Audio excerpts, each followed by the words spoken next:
Ladies and gentlemen, please consider to like this video, share it and give us your opinion at the comment section below.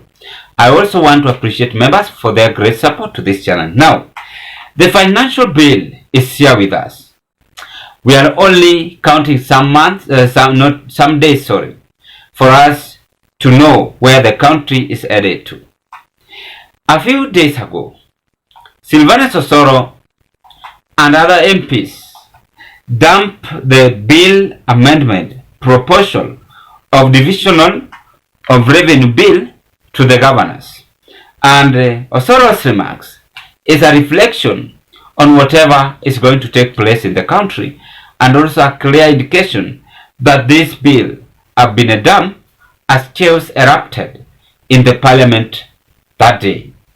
I don't know how Moses Wetangula is going to react on this, because he is the Speaker of the National Assembly, or is he going to force the other opposition MPs to propose this? Because in the real sense, the UDA MPs have dumped this proposal bill of the amendment before June. And how will President Ruto react on this? For more updates, let's take a look and listen to Silvanus Osoro on how he was speaking by that time during the bill proposal in the parliament. I just want to flash back on whatever I said, then after that we are going to carry on with this our discussion. As I wind up, Honorable Speaker, to whom much is given, much is expected. A lot has been given to the county governments, but we can hardly see. You will need a microscope to identify what governors do. But everything NGCDF does is in full glare of the eyes of everybody. Everything that the GAV is doing is visible. But you will need a microscope to see what governors are doing. You see classes being built by NGCDF across the country. You will actually mark. But in the county government structure, you will actually need a microscope. The only development those guys are doing is walking in a convoy of 20 vehicles, moving around funerals, you know, one vehicle carrying a chair, another vehicle carrying carpets, another vehicle carrying goons, another vehicle carrying microphones, another vehicle carrying your girlfriend, and then they go there, they disrupt functions in barrios, carrying themselves in high titles, and then you're discussing on how to add the money here. Governors should be subtracted money, not being added, and that subtraction should come to NGCDF and NGAV. And for that reason, Honorable Speaker, we reject the proposal by the Senate on the division of revenue bill. Thank you, Honorable Speaker. Thank you. MP of South Mugrango is urging the people in the government that these bills should be seen by a microscope on what governors are doing. By the way, is speaking sense, because some governors are negligent.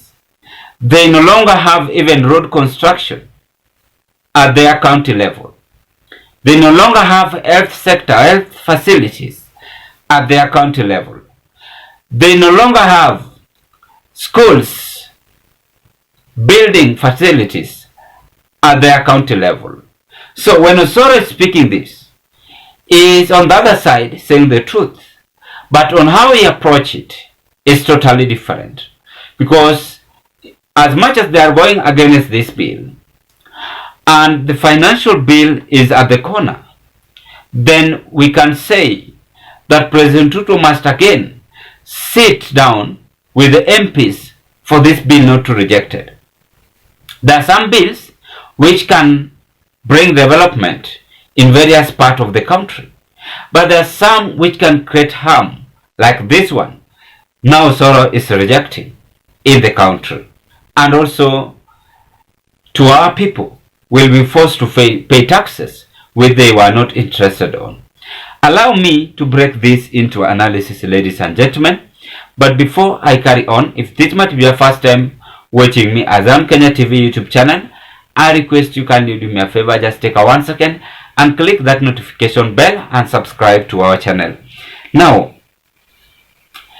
chaos is still erupting in the parliament as opposition is somehow proposing the bill. But on the other side, those who are in the government are going against the bill. Osoro and the team are now regrouping and outsmarting Moses Masika Wetangula, Papa Waroma, who is the Speaker of the National Assembly, even though he is not the one demanding for this bill to be passed, but I'm just using his name as the Speaker. Or now he is going to react and handle this case. There are some situations when you reach as a human being, you say no or yes. Now, which side is having no and which side is having yes? The no side is from the government and the yes side is from the opposition, which is ironical and has ever happened in the country before. The truth of the matter is that reject of proposal of divisional of revenue bill is now having a political headache on President Ruto. So he must consider that as much as he is going to allow this bill to reach to several people in the country, they must also ensure things are done. But before we discuss on this bill and say one or two, three things why the government is opposing it, what is a bill? For you to understand, a bill is a proposal for a new law or a proposal to significantly change on existing law. A bill doesn't become law until it is passed by the legislature, which I'm now speaking on, and has been, in most cases, approved by the executive. So the executive is falling under presidential office. So after it has been passed at the legislature, and also remember by that time people's consent have been sought in the decision making, which you are all aware. So after that, then it is being represented at the executive. That is why I'm calling President Ruto and mentioning his name, that is having this difficult time, as these people are now rejecting this bill and they are saying that this is not a bill to be represented in the country or at the National Assembly level.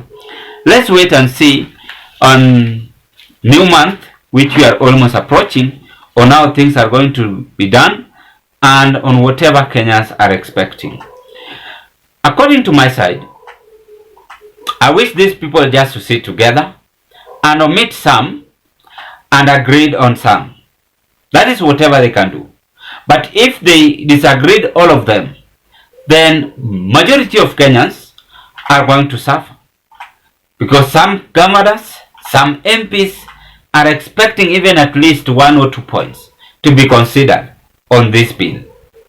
But why could they just take it all? It is like you are eating all bread to yourself while others are suffering. Assume bread is having 12 slices. You are 18 people. You are eating all of it.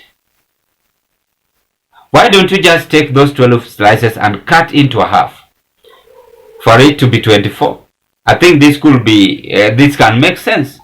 That is whatever I'm speaking about. I rest my case at this point, ladies and gentlemen, and I'm eagerly waiting for your opinion at the comment section below. Bye bye, as you hope to meet on another political discussion.